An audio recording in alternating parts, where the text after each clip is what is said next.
এবার অখিলগিরি আবারও বিতর্কে তিনি, কারণ তাজপুরে যে উচ্ছেদ অভিযান তাকে কেন্দ্র করে উত্তপ্ত বাক্য বিনিময় হচ্ছে। সেই ছবি আপনাদেরকে আমরা দেখিয়েছি দিনভর, যেখানে অখিলগিরি তিনি কার্যত একজন মহিলা officer forest ranger Manisha Sau, তার সঙ্গে উত্তপ্ত বাক্য বিনিময় হচ্ছে এবং তাকে কার্যত তিনি শাসাচ্ছেন, হুমকি দিচ্ছেন, তার আয়ু আর কদিন সেটা তিনি বলে দিচ্ছেন এবং সরকারি কর্মী মাথা নিচু করে থাকবেন এ কথাও তিনি বলছেন।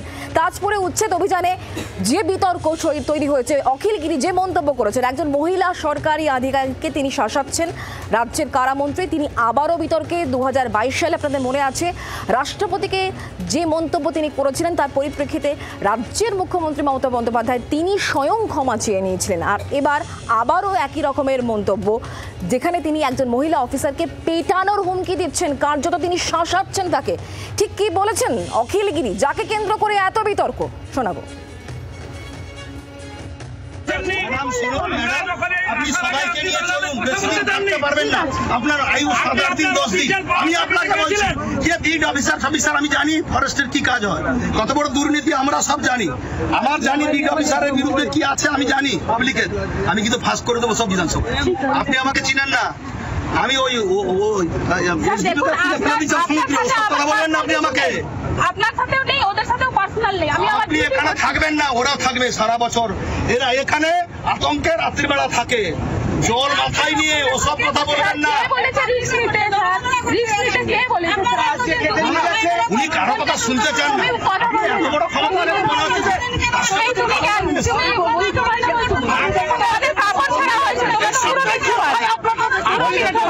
গুন্ডা বললেন না ম্যাডাম, এই জনগণের পয়সায় বেতনটা পাচ্ছেন, এই জনগণের আমরা নিলাম, এর ভিতরে যদি আপনি আসেন আপনি ফিরে যেতে পারবেন না। আমি আপনাকে বেশি কথা বলবেন না, আপনি একদম সরকারের সরকারি কর্মচারী মাথা নিচু করে কথা বলবেন, আমাদের কর্মচারী মাথা নিচু করে কথা বলুন।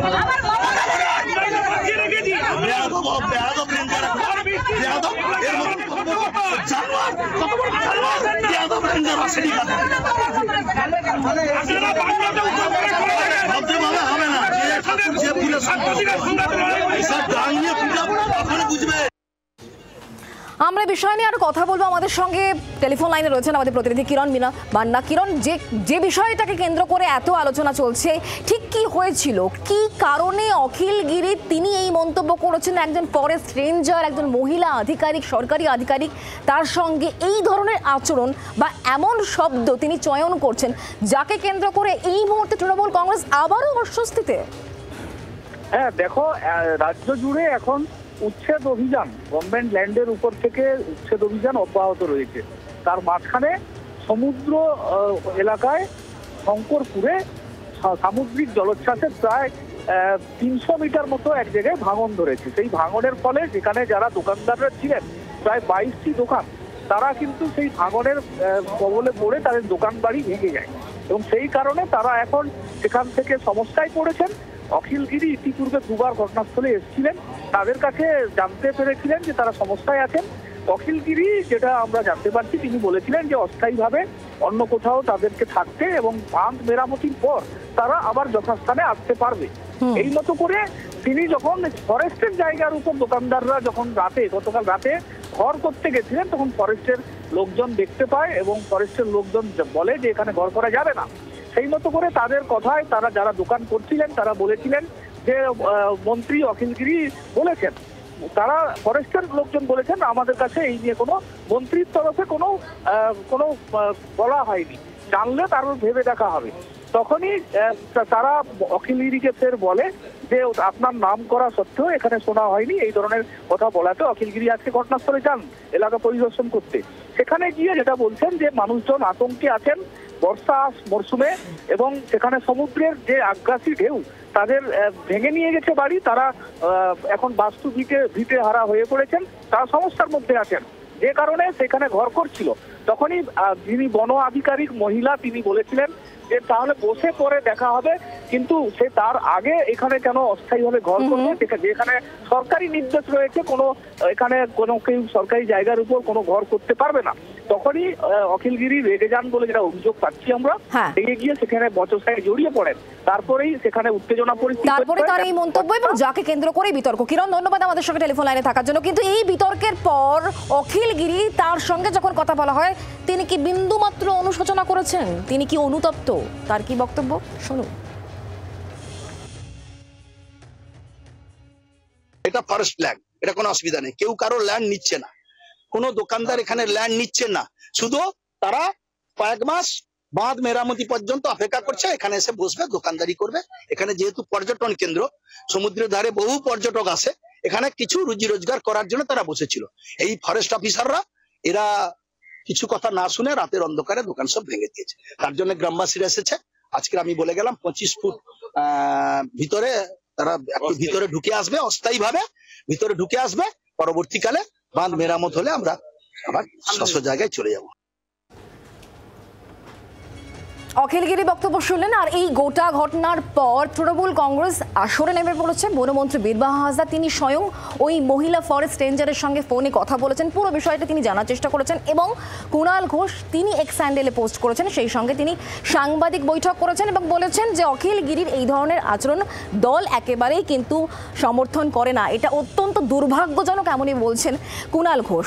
তৃণমূল কংগ্রেসের সার্বিকভাবে কি অবস্থান আমরা আরও ডিটেইলে জানবো, কথা বলবো। আমাদের সঙ্গে রয়েছেন আমাদের প্রতিনিধি প্রবীর। প্রবীর, কি খবর রয়েছে তৃণমূল সূত্রে?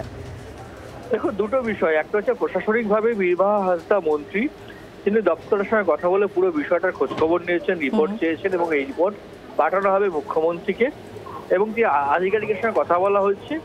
পাশাপাশি দাঁড়িয়ে কুণাল ঘোষ, তৃণমূল কংগ্রেসের নেতা, তিনিও কিন্তু পুরো বিষয়টা নিন্দা করেছেন এবং দলীয়ভাবে সেই আধিকারিকের সঙ্গে কথা বলেছেন এবং পুরো বিষয় নিন্দা করেছেন। সুতরাং একদিকে প্রশাসনিকভাবে বন দপ্তর অত্যন্ত ক্ষুণ্ণ পুরো বিষয়টাতে, পাশাপাশি দলীয়ভাবে তৃণমূল কংগ্রেস যে পুরো বিষয়টা সমর্থন করছে না, সেই কথাও কিন্তু কুণাল ঘোষ কার্যত প্রকাশ্যেই জানিয়েছেন। প্রবীর, ধন্যবাদ আমাদের সঙ্গে টেলিফোন লাইনে থাকার জন্য। প্রবীর চক্রবর্তী আমাদের প্রতিনিধি আমাদের সঙ্গে ছিলেন টেলিফোন লাইনে। এবার আপনাদেরকে দেখাবো কুণাল ঘোষ, তিনি এক্স হ্যান্ডেল পোস্ট করেছেন এবং তিনি বলছেন যে মন্তব্য করেছেন অখিলগিরি, যেমন আচরণ করেছেন, যে শব্দ তিনি ব্যবহার করেছেন তা একেবারে সমর্থনযোগ্য নয়, এটা দুর্ভাগ্যজনক বলছেন তিনি। এবং একই সঙ্গে তিনি পোস্ট করেছেন বন দফতরকে যে অভিযোগ যদি থাকে তাহলে তিনি মন্ত্রীকে বলতেই পারতেন, এটা লিখেছেন কুণাল ঘোষ এক্স হ্যান্ডেলে। মহিলা অফিসারের সঙ্গে দুর্ব্যবহার দুর্ভাগ্যজনক উল্লেখ করেছেন কুণাল ঘোষ এবং সেই সঙ্গে তিনি লিখছেন সিপিএম বিজেপির এ নিয়ে বলার অধিকার নেই। এক্স হ্যান্ডেলে এই পোস্ট করেছেন কুণাল ঘোষ। ওরা এর থেকে অনেক বেশি কুৎসিত কাজ বারবার করেছে, কথাও উল্লেখ করেছেন কুণাল ঘোষ। কারণ বিরোধীরা অখিলগিরির এই মন্তব্যের পর তারা আসরে নেমে পড়েছে এবং বিজেপির তরফ থেকে অখিলগিরির গ্রেফতারের দাবি পর্যন্ত করা হচ্ছে। সাংবাদিক বৈঠকে কুণাল ঘোষ তার ঠিক মন্তব্য, তিনি কি বলেছেন অখিলগিরির মন্তব্যের পর, এই বিতর্কের পর শোনাবো। যে ভিডিওটি সামনে এসছে, যে ভিডিওটি আমরা হাতে পেয়েছি, রাজ্যের কারামন্ত্রী অখিলগিরি তিনি বন দফতরের এক মহিলা অফিসারের সঙ্গে যেভাবে কথা বলছেন তা কোনো অবস্থায় দল অনুমোদন করে না। এই আচরণ, এই মানসিকতা, এই শরীরী ভাষা এবং এই মুখের ভাষা, এই শব্দবন্ধ, এই শব্দচয়ন তীব্র প্রতিবাদ করছি। তার সঙ্গে এটা ভৎসনাযোগ্য অপরাধ। কারামন্ত্রী অখিলগিরি কোনো অবস্থায় মহিলা বন অফিসারের সঙ্গে এভাবে কথা বলে এই আচরণ করে ঠিক করেননি। যে ধরনের শব্দ তিনি বলেছেন এগুলি নিশ্চিতভাবে আপত্তিকর। এই ধরনের আচরণগুলোর জন্য একটা বিরূপ প্রভাব পড়ে, দল বিড়ম্বনায় পড়ে। কিন্তু এটা তৃণমূল কংগ্রেস যেটা খারাপ সেটা খারাপ। মাননীয় মুখ্যমন্ত্রী গোটা বিষয়টায় নজর রাখছেন, মাননীয় সাধারণ সম্পাদক অভিষেক বন্দ্যোপাধ্যায় গোটা বিষয়টায় নজর রাখছেন। দলের তরফ থেকে যদি ভবিষ্যতে কিছু বলার থাকে যথাসময়ে দল জানিয়ে দেবে। এই ধরনের মন্তব্য করে একদম ঠিক কাজ করেননি অখিলগিরি, কথা বলছেন কুণাল ঘোষ এবং একই সঙ্গে তিনি মনে করে দিয়েছেন যে সিপিএম এবং বিজেপির এ কথা বলার কোনো সাজেই না, কারণ তারা বারবার এই ধরনের কুৎসিত কাজ করেছে। বিজেপির তরফ থেকে শ্রমিক ভট্টাচার্য তিনি এই বিষয়ে নিয়ে কি বলেছেন এবং সিপিআইএম এর তরফ থেকে মোহাম্মদ সেলিম তার বক্তব্য কি শুনুন। সেই ক্যাবিনেটের এই মন্ত্রী তার প্রশাসনকে প্রকাশ্যে হুমকি দিচ্ছেন। যে ভাষায় আজকে রাজ্যের একজন মন্ত্রী কথা বললেন একজন মহিলা অফিসারের সঙ্গে, যেভাবে বললেন যে বাড়ি ফিরতে পারবে না, এরা যদি গুন্ডা হয় রাত্রে বেরোতে পারবে না, তাহলে মুখ্যমন্ত্রীর বিবৃতি, মানুষের সামনে মুখ্যমন্ত্রীর আশ্বাস আজকে কোথায় গিয়ে পৌঁছেছে সেটা দেখা যাচ্ছে। পুলিশের ওপরে তৃণমূল কংগ্রেসের পরিবারেরই কোনো আস্থা নেই।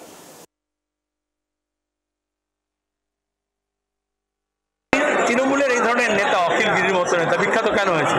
কখনো আদিবাসী সম্পর্কে বলেছেন, রাষ্ট্রপতি সম্পর্কে।